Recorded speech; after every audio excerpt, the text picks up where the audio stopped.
नमामीशमीशान निर्वाणरूपम् विभुं व्यापकं ब्रह्मवेदस्वरूपम्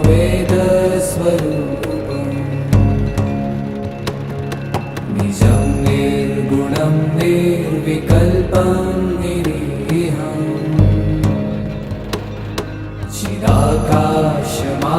चिदाकाशमाकाशवासं भजेऽहम्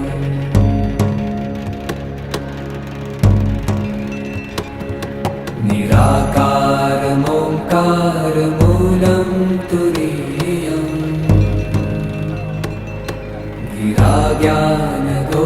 गिराज्ञानगोतीतमीशं गिरीशम् करालं महाकालकालं कृपालुम्